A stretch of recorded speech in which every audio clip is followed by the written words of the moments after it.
This painting has been sitting here for months. I filmed a 3-part video series creating it. I finished it and told myself I liked how it turned out. But the truth is, I don't like it anymore. Usually I'd put it into storage, but today I decided to film what happens next. I'm painting over it with regular white house paint. I need to cover most of it. I'm just not feeling it anymore. Not the composition, not the color palette.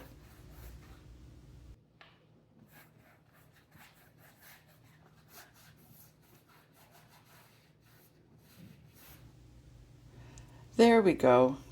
That feels so much better to me. There's breathing space now, and I've covered up that blue that was really bothering me. Now I can go back in and add some more marks, something I can respond to.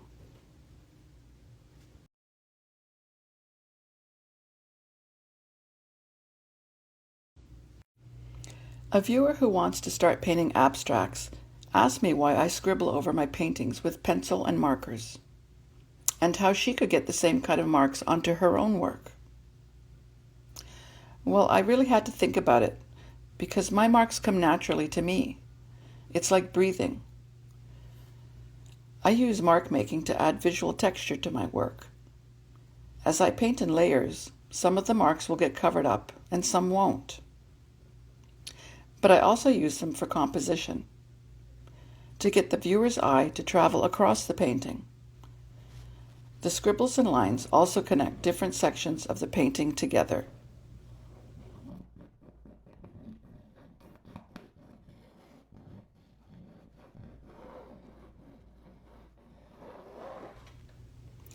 As for making the same kinds of marks as I do, is that even possible? I think the marks an artist makes are like fingerprints. I don't really think about them as I'm applying them onto the canvas. You can see that they are similar, painting after painting, that I make. So she could move her hand the same way and follow the same pattern, but it wouldn't be exact. And that's a good thing, right? Because we want to be painting in our own voice, especially if you're painting an abstract. It's such a personal thing.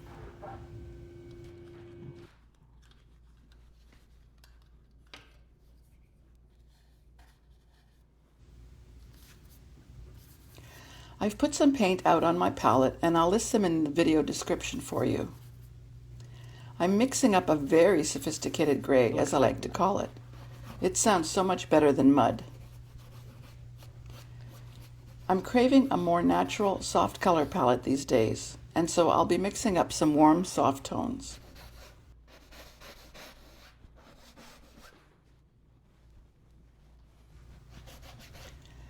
I'm using a 1-inch cheap bristle brush from the hardware store. It's very old and worn. Honestly, I like to use the junkiest brushes because the ends are so worn and tattered, you get these really beautiful uneven edges. I just love them like that, and I find they're also great for blending colors together. These are some really nice warm grays here. They're so soft.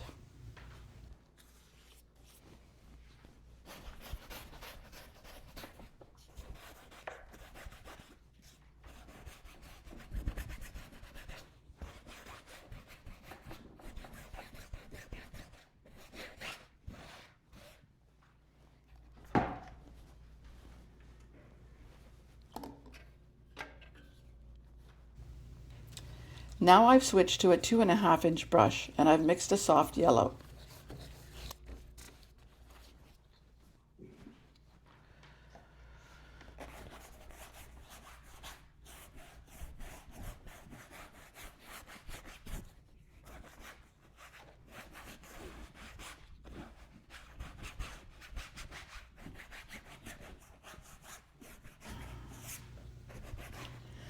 Do you have a question for me about painting or my process or anything?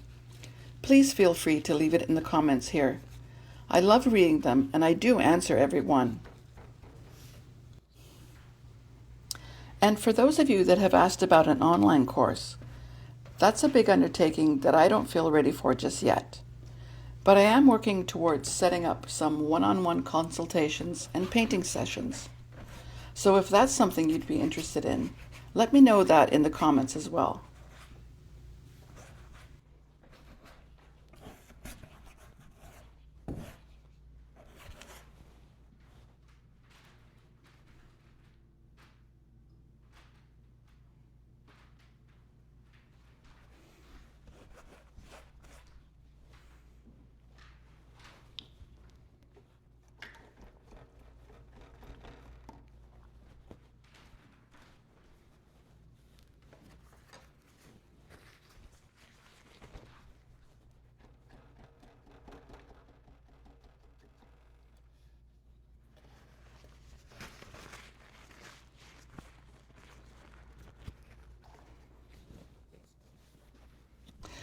You know, this is the first time I'm painting this year since my holiday break, and I'm not really prepared today. I've misplaced my white paint. Bear with me.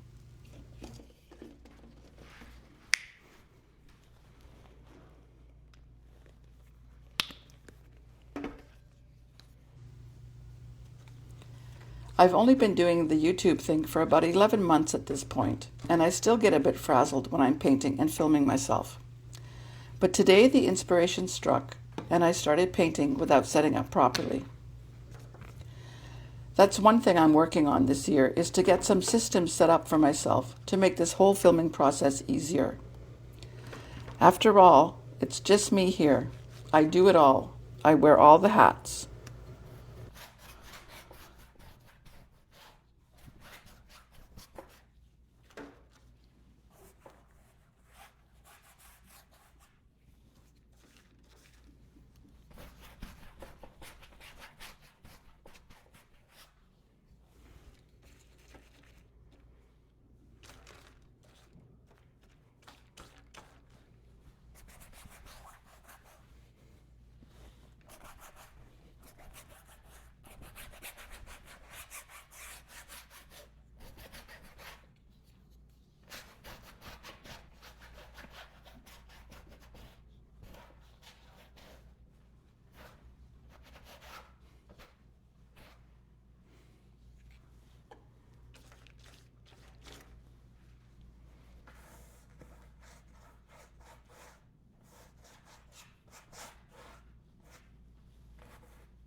So I'm going to leave it here for today.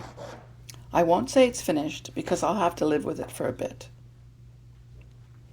If you enjoyed this video, a thumbs up really helps support my channel. And if you feel like it, I'd love to hear your thoughts in the comments. Thanks for watching.